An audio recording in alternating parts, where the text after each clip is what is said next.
Penrose. Thank you, Madam Deputy Speaker. And I want to pick up on the remarks by the last speaker from Coatbridge and to say that I shared his concern, although I reached a very different conclusion when the Prime Minister was forced to respond to a question saying, is this a corrupt country? He was saying, of course it's not. And he was quite right to say that, but it is very, very concerning that he was forced to. And I just wanted to perhaps reassure my honourable friend from Broxbourne, who said that he was giving his speech as a cry of pain and that it was likely to be worse tomorrow than it was yesterday. And I think everybody felt rather downbeat when he sat down after his speech. I want to reassure him that there are more things that we can do, and I hope that we will do. And I'm going to come up with a list of possible further steps which I hope the government will take in addition to the proposals which he's making here today in order to make sure that my honourable friend doesn't have to give another speech which is a cry of pain in future too. Because the crucial thing, Madam Deputy Speaker, is that strengthening in standards in public life, yes, it's about second jobs. Of course, that is core to this. But it is a great deal more than just whether or not and what kinds of second jobs parliamentarians may or may not have. So we have to fix that, but it won't be enough, not nearly enough on its own. And so therefore I come with a modest shopping list, Madam Deputy Speaker, of things which I would propose, which I hope people on all sides of this House, on a potentially cross-party basis, will be willing to pick up and look at as well, while I am, of course, speaking in support of the Government's amendment to the motion today.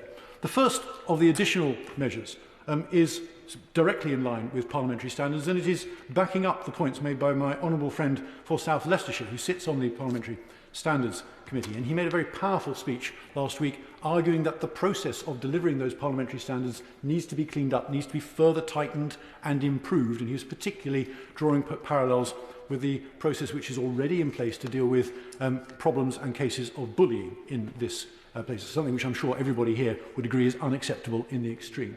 And he's arguing that we should be taking some of those points which are already established in that process and bringing them across to apply more broadly to other parliamentary standards points. I think it's in fact a point, and the chairman of the committee is no longer in his place, but I think it's a point which he has made repeatedly to the chairman of that committee, to the extent that I think the chairman of the committee winces when he sees him coming, because he knows what he's going to say. But it is certainly something which I hope the committee will take up. I see other members of the committee in their place here today, and I hope it is something which the committee will take up in future as on a cross-party basis as a potentially important tightening of the rules. But it isn't the only thing which we can and perhaps should be doing. There are rules about disclosing ministerial meetings on lobbying, Madam Deputy Speaker, and the problem with those rules at the moment isn't that they aren't beneficial, it isn't that they aren't sensible, it isn't that they aren't absolutely necessary. The problem with those rules is that they don't disclose nearly enough, nearly fast enough.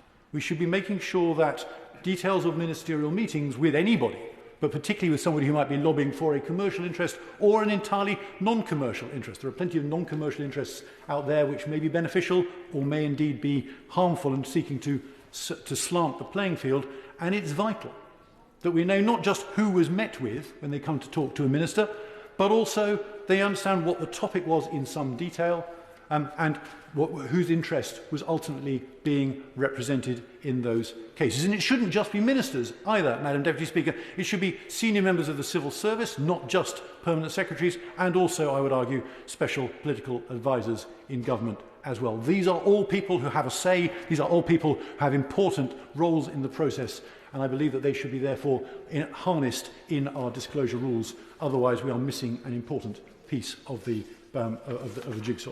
Further, we need to strengthen the role of the Advisory Committee on Business Interests, ACABA as it's called. There are some good proposals in both the Boardman report and in the recent Standards 2 report from Lord Evans's committee, the Committee on Standards in Public Life, which say that we should make sure that ministers' commitments are made enforceable in law through a legal deed, and I would certainly support those measures if we can. And I will also go further and argue that ACABA should have further looks at whether or not some of the individual departmental rules of compliance with parts of the Civil Service Code are being applied strongly and rigorously enough as well, because it's clear that in some departments it is applied much more strongly than others.